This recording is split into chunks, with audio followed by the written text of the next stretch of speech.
আসসালামু আলাইকুম প্রিয় শিক্ষার্থী বন্ধুরা। প্রোগ্রামে অথবা যে কোনো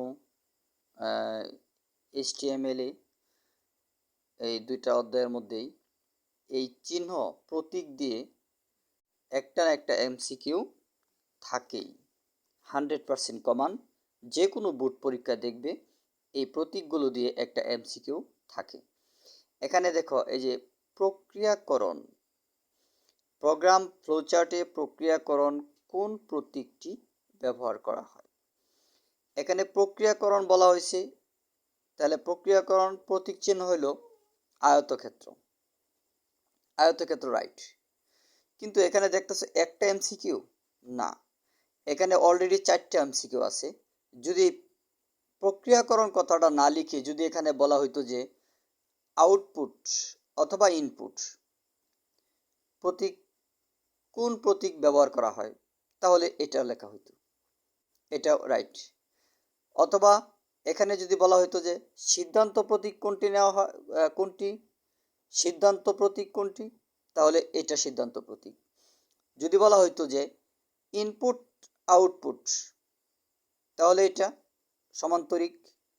প্রক্রিয়াকরণ আয়তক্ষেত্র, সিদ্ধান্ত রম্বসাকৃতির, এবং ডিমাকৃতির যেটা, এটা হলো শুরু এবং শেষ।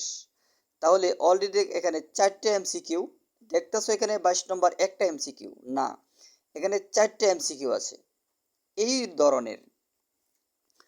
দেখো মেইন বইয়ে কিছু, এই যে সম্পর্কযুক্ত চিহ্ন কয়টি? 6টি। এখানে 6টে এমসিকিউ করা যাবে এই সম্পর্কযুক্ত অপারেটর দিয়ে বা সম্পর্কযুক্ত চিহ্ন দিয়ে।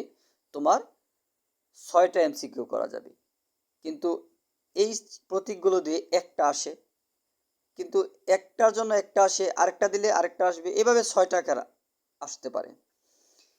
এখানে দেখো, এই যে কিছু উদাহরণ, এই যে কিছু প্রতীক আছে, চিহ্ন আছে। এই চিহ্নগুলো দিয়েও তোমার যতগুলো চিহ্ন আছে ততটা এমসিকিউ লেখা যাবে।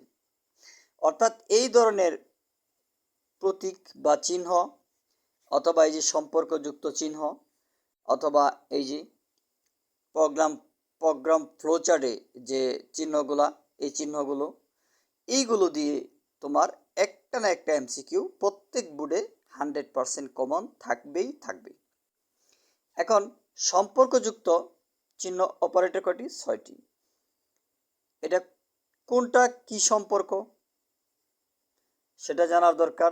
এই যে কাজের বর্ণনা দেওয়া আছে, উদাহরণ দেওয়া আছে।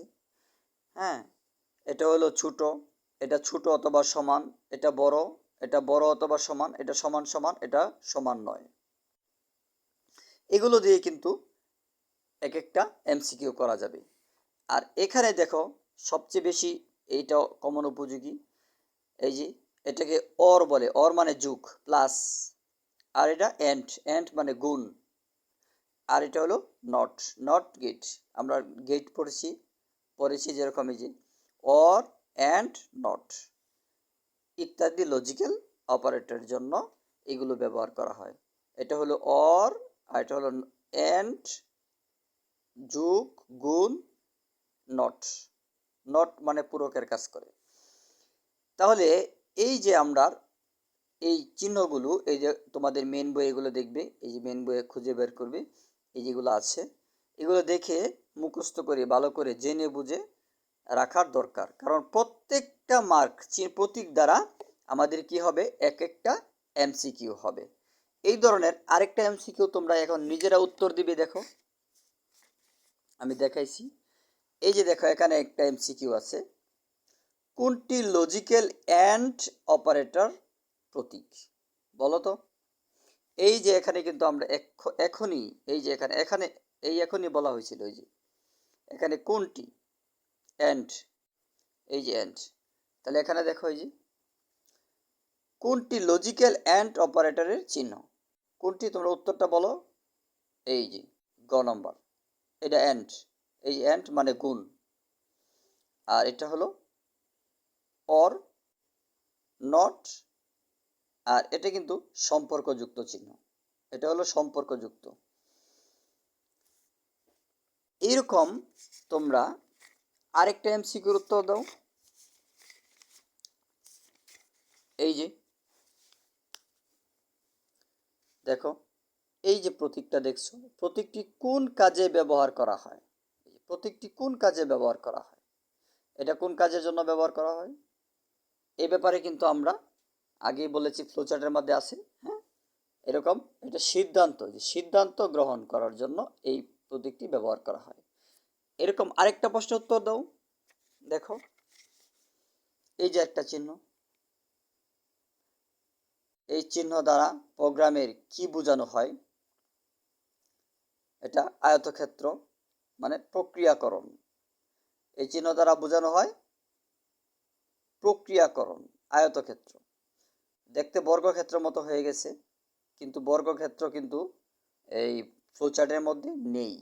আছে আয়তক্ষেত্র, সমান্তরিক, রম্বস, এই ধরনের প্রতীক আছে, কিন্তু বর্গক্ষেত্র মতো নয়, চারবাহু সমান এরকম নেই।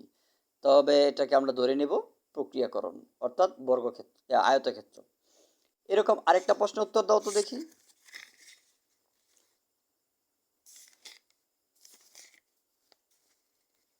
যাক, এই ধরনের আমরা এই যে এই যে যুক্তিমূলক অপারেটর, এই যে যুক্তিমূলক অপারেটর, এটাকে এই যে লজিক্যাল অ্যান্ড অপারেটর, আবার এটাকে লজিক্যাল অর অপারেটর, এটা লজিক্যাল অ্যান্ড অপারেটর।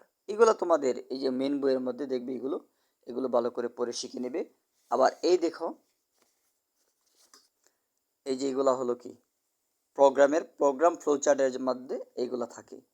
এই যে প্রত্যেকটা প্রতীক এবং প্রত্যেকটা প্রতীকের নাম লেখা আছে, এগুলো ভালো করে পড়বে, তাহলে এমসিকিউর মধ্যে দেখলেই তোমার মনে আসে যাবে।